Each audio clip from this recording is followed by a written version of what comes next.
Assalamu alaikum wa rahmatullahi ta'ala wa barakatu. Kuna tare da Musa Abdullahi mai sana'a. Ina wa 'yan uwa da abokanan arziki fatan alkhairi na duk duniya gabaki daya. Kuma wannan tambihi da zan yi shi ba na yi shi bane dan in bata wani rai ko kuma dan in mai da martani ko raddi. To, ni abin da nake so in ba da shawara har kullum a rayuwar duniya, Allah shine ya san daidai. Kuma dukkaninmu gabaki ɗayanmu duk wani musulmi fata yake yi na alkhairi ga ɗan uwansa, kuma addinin musulunci kira yake ba kora yake yi ba. Har kullum idan ka ga ɗan uwanka yana ba daidai ba, to nasiha za ka yi masa. Shi kuma ɗayan biyu ne zagi. Idan mutum ya zage ka ko kana aikata abu ne wannan zagin ya yi maka don ka gani ka gyara, ko kuma a'a ya zage ka ne don son zuciyarsa. Shi kuma son zuciya yana karewa ga mai shi ne. Kuma wani malami bawan Allah da yi magana akan yan fim cewar ba masu addini, dole zai iya yin magana. Ai shi ko me na rayuwar duniya fahimta ce, shi abin da ya fahimta ne haka. Wani kuma ya fahimce su, wani kuma bai fahimce su ba. Akwai wanda ya fahimci addini kala-kala ne, kuma akwai inda kai ka fahimta, akwai inda malamanka suka saka, akwai kuma inda iyayenka suka saka a wannan. To abinda ka fahimta da shi za ka yi magana, abinda baka fahimta ba shi kenan. Wanda ya fahimci abu ya fahimci abu, wanda bai fahimci abu ba kuma bai fahimci abu ba. Baka tilastawa kuma baka hana baki ya yi magana. Domin me? Domin baki ai shi ike yanka wuya. Ba yadda za a yi ka faɗi abu da bakinka a hana ka kai magana. To sai dai a maganganun da za ka yi sai ka duba ka yi magana ta addini ko kuma magana ta gaskiya, ba ta son zuciya ba. Mu 'yan sana'ar harkar fim, duk wanda ka gani a rayuwa, ko malami ko jahili ko mai ilimi ko ma menene, kowane ɗan adam da Allah ya halitta akwai inda ya sa shi, akwai kuma inda Allah ya yi inda da zai yi rayuwarsa. Misali, mu Allah ya sa mu a cikin harkar fim, sana'ar mu harkar fim. To sana'ar harkar fim ba mun zo mun siye ta bane ko kuma mun zaba, ba zaɓin mu bane.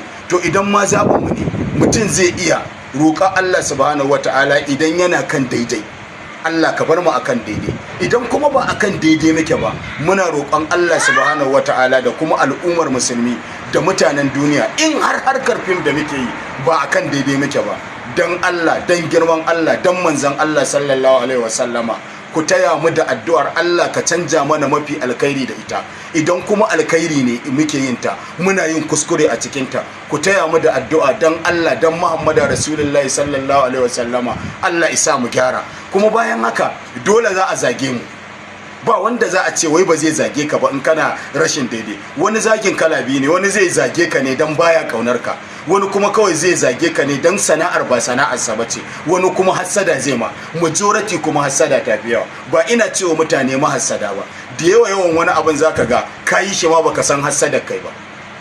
To abin da nake jan hankali da mu kuma da masu sana'ar mu, in har ba ma so a zage mu a sana'ar da muke, kuma mun yadda sana'a muke, sai mu je mu duba mu tace mu ga meye muke yi na daidai, mu je mu duba kuma meye wanda muke yi na ba daidai ba, sai mu gyara, in har ba ma so a zage mu. Amma duk wasu abubuwa na cikin masana'antar mu da muke wanda suka bada gaba ko kuma in ce suka bada fuskar a zage mu, ana yi, ba a yi ba. Amma in muka zo muka zauna da kanmu muka tsarkake abin, muka gyara abin, ko da za a zage mu zai zama da sauki. Za a ce ai sun dan fara gyarawa. Maganar mutane wani lokacin ba za mu ce ba daidai ba ne, saboda me, harka ce aka zo ta, wannan ya zo daga nan, wannan ya zo daga nan, wannan ya zo daga nan, an cunkusa, an cakuɗa, an haɗu wani kan wani kamar sadin kifi. To dole a rinka ganin wasu abubuwa wanda suke na ba daidai ba. Akwai masu addinin a cikinmu, kuma mu musulmai ne. Ko dan albarkan musulunci wasu abubuwan ya zamanta cewa sai a rika mana jan hankali na shawarwari. Kuma shi fim, har kullum ina so in gaya mutane su fahimta, shi fa fim ba musulmi ba ne, fim kuma ba kafiri ba ne. Kawai mutum ne ake yin abubuwa, ya danganta. Tunda wa man sha'a falyumin fa man sha'a falyakfur, inna ahtadna lizzalimina naran ahada bihin siratiya wa in yastaqisu ghasu bima in kalmuhu la shuhuru bi sasharaba ta atbur tafaqa. Ni almajiri ne, ba malami bane ne. To idan ka so kai imani, in ka so ka kafirta, ayar Allah kenan. Sannan kuma babu mai daraja, mai martaba, mai karfi, mai kirki mai nagarta sama da annabi Muhammadu sallallahu alaihi wasallama, wanda Allah subhanahu wata'ala ya turo mana shi zuwa duniya gare mu domin mu karɓi saƙon Allah a gare mu. Kaga ba mai ƙarfinsa, ba mai ƙarfin Allah, kowa ne ya karɓi kiran Allah, ya karɓi musulunci, yadda da musulunci. Wasu ba su yadda da musulunci ba, kuma ga suna tare da musulman, kuma in za a yi sallah za su je su ɗaura ta su yi, in za a yi azumi za su ɗaura shi su yi, in za a yi zakka za su ɗaura ta, amma ba su yadda da musuluncin, kawai suna yi ne dai. To saboda haka ina kiran jan hankali ga al'umma, ga 'yan uwana, ga irin waɗannan abubuwa da suke faruwa, don Allah don annabi mutuna za mu koma ga Allah, mutuna za mu koma ga Allah, mutuna kuma duk abin da muke yin sa muna yin sa ne idan kai ne yau ba kai ne gobe ba. Na gode a huta lafiya.